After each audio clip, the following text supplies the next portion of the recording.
Hello, Gemini.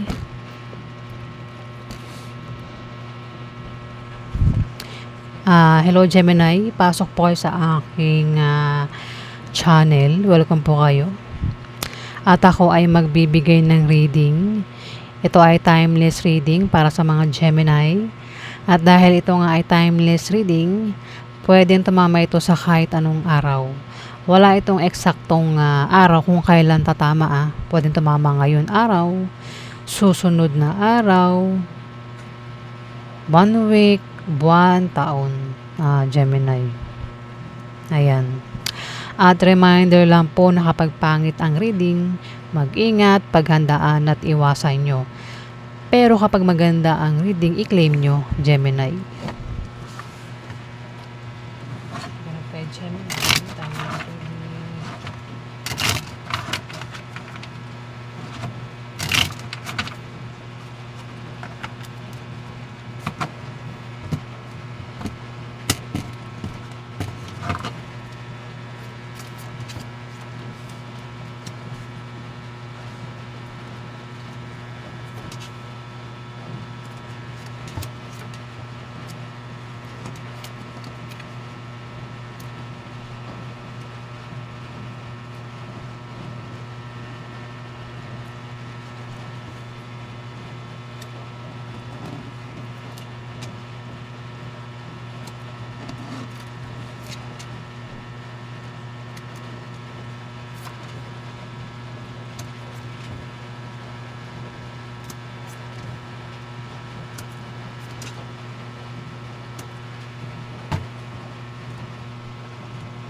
Gemini, mag-ingat ka sa pwedeng mangyari kasi pwedeng mahuli kayo sa binabalak nyo, no? Meron daw kayong kumbaga meron kayong binabalak na kalokohang gagawin dito. Pwede magsinungaling ka, manloko, manlinlang, pero mag-ingat ka kasi pwede mahuli ka at maaaring magka-problema ka dito, Gemini. Nangangati ako. At pinag-iingat ka sa pwedeng mangyari, resulta ba kapag nahuli ka dito, Gemini. Ingat sa aksidente. Pwede rin na magkasakit ka, no? Kaya ingatan mo yung kalusugan mo. Huwag kang gagawa ng masama, Gemini, para hindi ka malasin, ano?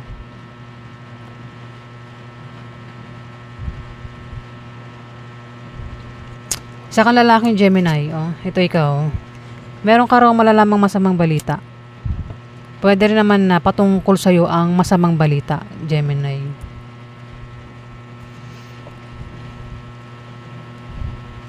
Ayan, kung ikaw ito makakaalam ng masamang balita, pwede patungkol ito sa pinagkakitaan, kaperahan, Gemini, yung masamang balita.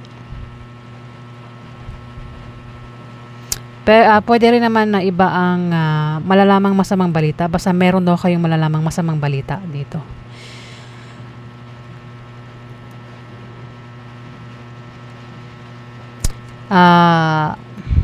Pwede rin naman na meron kayong malamang balita na patungkol sa kaperahan dito. Kaya kapag nalaman nyo yan o may mag-offer sa inyo, pwedeng tanggapin mo. Kasi pwedeng may mag-offer o meron kayong malalaman na may applyan sa ganitong lugar, kaya ang iba sa inyo ay mag-a-apply o magsa-sideline, uutang, mag-i-invest patungkol sa pera. Yung malalaman mong balita na patungkol nga sa pera. Iba rin itong malalaman mong masamang balita. Ay, nako.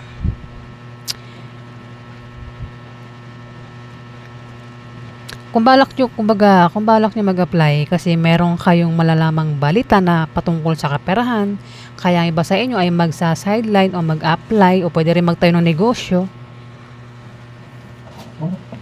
Yung nga lang, mag-ingat kasi pwede may mangyaring hindi maganda, Kasi pwedeng masama rin yung binabalak nyo dito.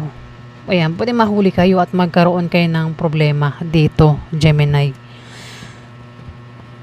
Pwede kasing ito, nakakaisip ka ng paraan kung paano ka kumita magkapera.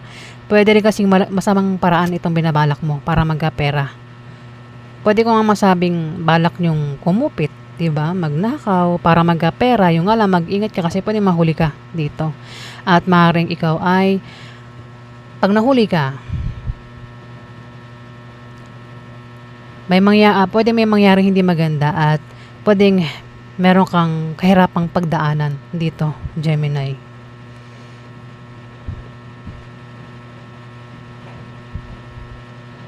Puwede rin naman ang iba sa inyo ay sabagay kung binabalak mo 'yan, talagang problemado ka sa pera. Hindi lang sa pera, problemado ka rin sa bahay niyo, pamilya, Gemini. Dito nagbabalak kang umutang, yung iba sa inyo balak umutang. Ay naku, kumbaga kung balak umutang, talagang plano mo ng hindi bayaran. Ayan, 'pag utang bayaran para hindi magkaroon ng away. Ayan, may nagbabalak umutang dito. Puwede rin naman na iba ang dahilan ng, binabalak na ano, paraan kung papaano siya kumita ng pera. Ayun, huwag kang gagawa ng masama, oh, Gemini, kasi ang paggawa ng masama ay kamalasan ang kapalit. May blessing na darating, oh, blessing. Puwedeng pera, yung blessing. Negative ang pananaw mo rin ano, negative ang pananaw mo at negative negative ang pananaw mo at depressed ka. Ayan yung gusto kong sabihin, Gemini. Pero may paparating na ano, blessing na maaaring pagkamalan mong hadlang. Maging sensitive ka, yan daw po ay blessing. Yung blessing pwedeng galing sa ex, third party, asawa,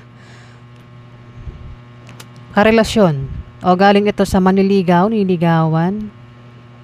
Ayan, yung blessing. Ayan, Gemini. Alamin pa natin.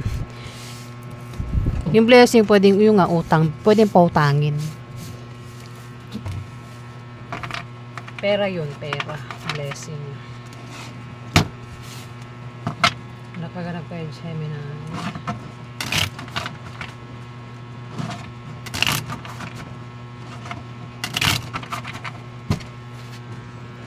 Gumagalaw yun. Madulas eh.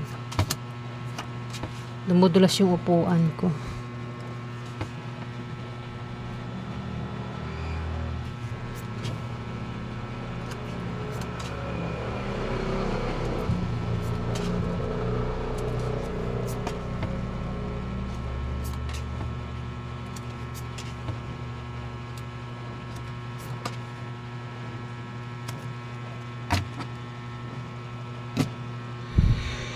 Ito ikaw, Gemini. May paparating na pera. Di ba? Sabi ko nga, may blessing na darating at mukhang pera yung darating. Yung pera pwedeng galing sa ano, trabaho, negosyo, o galing ito sa kamag-anak, asawa, third party, o ayan, basta may paparating na pera daw, paparating. Pwedeng galing sa utang. Ayan, may nagbabalak umutang dito. Papautangin. O kung umutang na, pwedeng balak magbayad sa utang. O balak humingi ng pera. Kasi maring kailangan ng pampuhunan. Balak magtayo ng business, kailangan ng pampuhunan, walang pampuhunan. Ayan, meron tao dito ang talagang pera, oh. Pera din ito, pera din ito. Oh. Mari kasi nagkakaproblema sa trabaho o sa negosyo. Siguro gustong ano, baka na ano, no, humina. Gustong palaguin yung negosyo. O kung wala pang negosyo, ayan. Kailangan ng pampuhunan. Kailangan ng pera. Pwede rin yung pera galing sa kaibigan. Pwedeng umutang nga, umutang. Pero, taxil sabihin, kung balak umutang, walang balak bayaran. O baka naman manloko para lang pautangin. Loko-lokohin para pautangin. Utang talaga, balak umutang, oh. Talagang kino-confirm niya, balak umutang. Mag-ingat ka, Gemini, talagang tumapat sa'yo ang misfortune. Mag-ingat ka sa pwede mangyari, Gemini. Sa pag-travel mo, pupuntahan mo, pag-alis mo, mag-ingat ka raw, ayan, Gemini. At ingatan mo yung katawan mo, Gemini. May taong inggit may naiinggit o maring humahadlang ito eh. Alam mo na kapag may hadlang, yan yung mga kontrabida. Gumagawa yan ng paraan para hindi ka maging masaya. Kaya mag-ingat ka raw, Gemini, sa pwede mangyari nga daw sa inyo.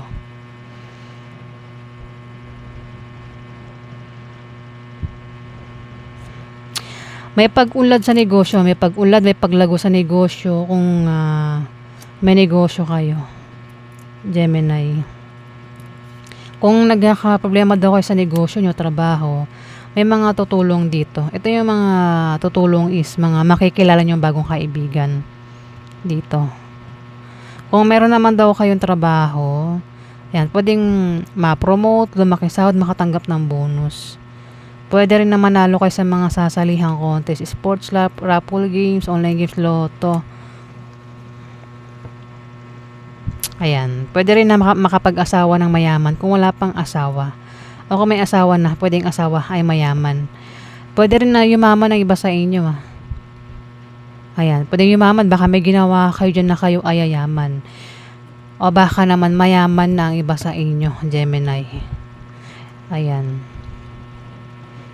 Ayun nga lang, mag-ingat kayo sa misfortune. Pwedeng malasin, maaksidente, wag naman. Kasi may taong humahadlang o naiinggit ito sa inyo, Gemini. Outcome po kay Gemini.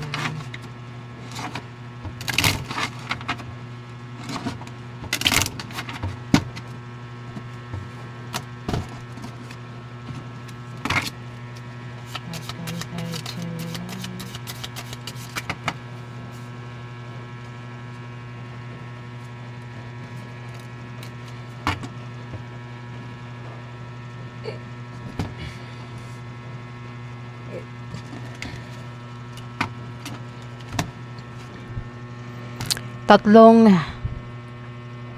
tao ang nandito, Ayan, Gemini. Fire sign, Aries, Leo, Sagittarius, lalaki, Aries, Leo o Sagittarius ang zodiac sign niya. Nabubulo na naman ako. Sorry guys. Pwede siya ay Aries, Leo o Sagittarius, lalaki. Pwedeng ito ay tatay mo, uncle mo, boss mo, kuya mo, asawa mo, third party, ex mo. Mabala ka na kung sino sa buhay mo. Meron din ditong earth sign. Pwede siya Capricorn, Virgo, Taurus. Pwede nanay mo, ate mo, boss mo, kaibigan mo, girlfriend mo, asawa mo, o kung sino man yan sa buhay mo. Meron din Libra, Aquarius, Gemini, babae dito. Kumbaga, ayan, tatlo sila. O tatlo kayo, baka isa kang babae dito. Ikaw ito, Gemini. Tatlo kayo dito. Pwede makatanggap ng blessing. Kasi may blessing na darating. Ayan. May blessing, Yung blessing pwedeng galing sa kamag-anak, asawa, ex, third party, manliligaw, nililigawan. Ayan, yung blessing. Yung blessing pwedeng pera. Ayun, puro pera kasi lumalabas dito Pwede rin naman na kung single ang iba sa inyo, Gemini, ayan, pwedeng ma-meet nyo na o makalala nyo na yung pwede nyo maging karelasyon o maging boyfriend o maging girlfriend nyo. Ayan, Gemini, kung single kayo. O, ayan po ang ganap sa inyo. Maraming salamat po.